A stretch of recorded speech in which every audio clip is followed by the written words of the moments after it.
कितनी बार मना किया है बहू से, इस तरह का तेल वाला खाना हमें ना दिया कर, अपनी मन की करनी है इसे। मम्मी जी, ये क्या बड़बड़ा रही हैं आप तब से? बड़बड़ाऊं ना तो और क्या करूं बहू, आज नाश्ते में तूने मुझे पूड़ी दे दिया, देख मुझे गैस बनने लगी। अरे नाश्ते में आपको पूड़ी ही दिया है मैंने, और वो भी ताजी बनाकर। भाभी की तरह रात का बासी पूड़ी पराठा नहीं खिला रही हूँ आपको। बहू ये क्या बात हुई, मैं जब भी तुझे कोई चीज समझाने की कोशिश करती हूँ तो सीधा बड़ी बहू के पास चली जाती है। अब नाश्ते में पूड़ी देने वाली बात पर बड़ी बहू बीच में कहाँ से आ गई? क्यों ना जाऊँ मैं भाभी के ऊपर? बड़े भैया के यहाँ तो आप बासी तिबासी खाती हैं, तब आपको गैस नहीं बनती, और एक दिन मैंने आपको नाश्ते में पूड़ी क्या दे दिया, वो भी ताजी बनाकर, तो आपको गैस की प्रॉब्लम होने लगी। अरे ऐसा नहीं है बहू कि वहाँ मैं पूड़ी पराठा बड़े मन से खाती थी, वहाँ भी मैं बड़ी बहू को बहुत टोकती थी, लेकिन तुम तो जानती हो कि वो अपने ही मन का करती है। पहले तो तू मेरी बात सुन भी लेती थी, अब तू भी बिल्कुल वैसी ही हो गई है। हाँ तो क्यों ना करूँ अम्मी जी मैं अपने मन का? अब 6 आदमी रहते हैं इस घर में, अब मैं क्या सबके मन का अलग अलग बनाऊंगी? वो तो आज इनका मन था सुबह पूड़ी खाने का, तो मैंने सबके लिए पूड़ी बना दी नाश्ते में। किसी को तो नहीं प्रॉब्लम हुई, आपको बड़ी प्रॉब्लम होने लगी। माँ जी एक बात सुन लीजिए, मैं सबके लिए अलग अलग खाना नहीं बनाने वाली। खाना और खाइए, वरना क्या बहू, बोल। वरना ये मम्मी जी कि जाइए कुछ दिन बड़े भैया के यहाँ जाके रह लीजिए, थोड़े दिन हमको भी चैन मिले आपसे। क्यों मम्मी जी, हो गई ना आपकी बोलती बंद? क्योंकि बहुत अच्छे से पता है आपको कि वहां से तो कभी खुद से बुलावा आएगा नहीं कि आइए मम्मी जी पापा जी कुछ दिन हमारे साथ भी रह लीजिए। क्योंकि वैसे तो साल भर आपकी बड़ी बहू किटी पार्टी, आउटिंग, पहाड़ों पर घूमना, तीर्थ यात्रा करना सब में बहुत बिजी रहती है, लेकिन जैसे ही उन्हें पता चलता है कि हमारे सास ससुर आने वाले हैं तो उनकी तबीयत ही खराब हो जाती है ना मम्मी जी? अरे बहू जरा धीरे बोल, तेरे पापा जी पास वाले कमरे में ही बैठे, कर उन्होंने ये सब सुन लिया तो उन्हें कितना दुख पहुंचेगा, तो फिर उनकी तबीयत खराब हो जाएगी बहू। अरे जो सोचना हो सोचें पापा, मुझे इससे कोई लेना देना नहीं। पर मेरी समझ में एक बात नहीं आती मम्मी जी कि आप दोनों एक कमरे में क्यों नहीं रहते? वो अलग ड्राइंग रूम में रहते हैं और आप यहाँ बेडरूम में, और वो भी दिन भर टीवी चलाकर। बिजली का बिल कितना आता है आपको पता भी है? अरे बहू पूरी पेंशन तो तेरे पापा जी विकास के हाथ में रख देते, और फिर भी तू हमें आए दिन खर्चे गिनाती रहती है। पेंशन के अलावा हमारे पास है ही क्या, अब और पैसा हम कहाँ से लाएं? मम्मी जी पेंशन की धौंस तो आप मुझे दीजिएगा मत। आपकी पेंशन कोई 60-70 हजार रुपए नहीं आती है। कभी हिसाब लेके देख लीजिए, आपकी पेंशन तो सिर्फ दूध का बिल देने में और आप दोनों की दवाइयों में ही खर्च हो जाती है। गैस की दवाई रखी है मम्मी जी आपके टेबल पे, खा लीजिएगा, थोड़ी देर में आराम हो जाएगा।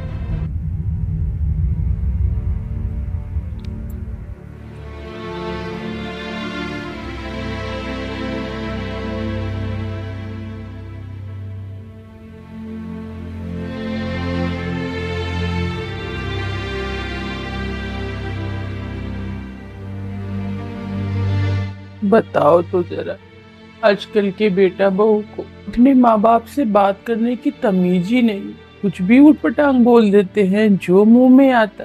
और एक हम लोग थे, अपने माता पिता से, अपने सास ससुर के सामने तो आंख उठा के बात भी नहीं करते थे। एक तरह से देखा जाए तो ठीक ही तो कह रही है छोटी बहू। बड़ी बहू को जब भी फोन करती हूँ कि हम आना चाहते हैं, तो वो हमेशा फोन पर एक ही बात कहती है,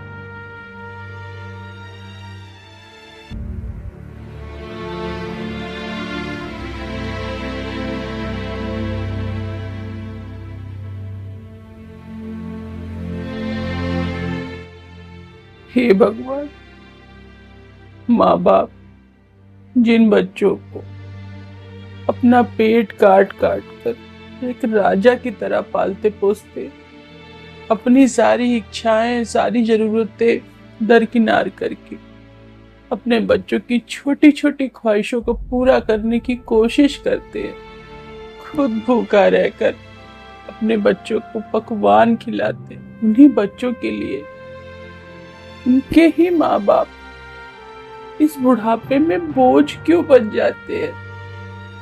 अपने बच्चों को अच्छे स्कूल कॉलेज में एडमिशन करवाने के लिए माँ बाप अपनी 2 जोड़ी कपड़े में ही अपनी पूरी जिंदगी बिता देते, अपनी सारी जरूरतों को नजरअंदाज करके कि मेरे बच्चे का भविष्य बन जाए, मेरा बच्चा पढ़ लिख के कुछ बन जाए।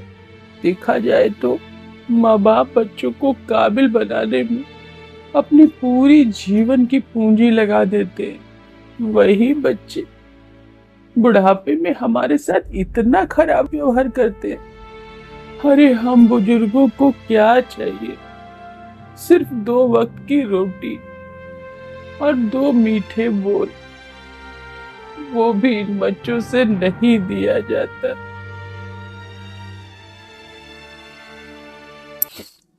आजकल के बच्चों की तो बस अपनी एक अलग ही दुनिया होती है। उन्हें ना हमारे खाने पीने से मतलब, ना हमसे 2 शब्द बोलने का समय रहता है उनके पास। पता नहीं अभी और कितना बुढ़ापा कटना बाकी है हमारा। कुछ कहते हैं लोग, बुढ़ापा बहुत खराब होता है, बहुत खराब। जिनका बुढ़ापा अच्छा बीत जाए समझ लो वही किस्मत वाले। हे भगवान, ये जिल्लत की रोटी खाने से तो अच्छा ही है तो हम लोगों को उठा ले भगवान। हमारे यहाँ अब किसी को कोई जरूरत नहीं, कोई जरूरत नहीं, कोई जरूरत नहीं।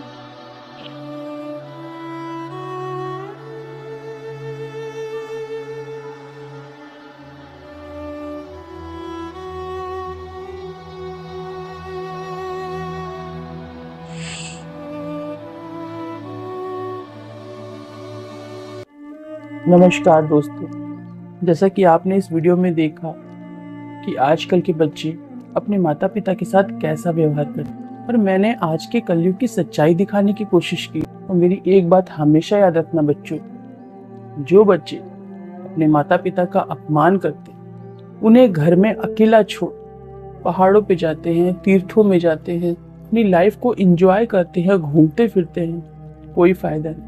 मंदिर में जाके मत्था टेकने का कोई फायदा नहीं है अगर आपके घर में आपके माँ बाप आपकी वजह से रो रहे, दुखी। कोई पुण्य आपको नहीं मिलेगा, भगवान भी देख रहा है। और जब आपके साथ वही सब होगा ना जो आज आप अपने माता पिता के साथ कर रहे हैं, तब आपकी आंखें खुलेंगी। माता पिता से बढ़ के कोई नहीं। धन्यवाद दोस्तों।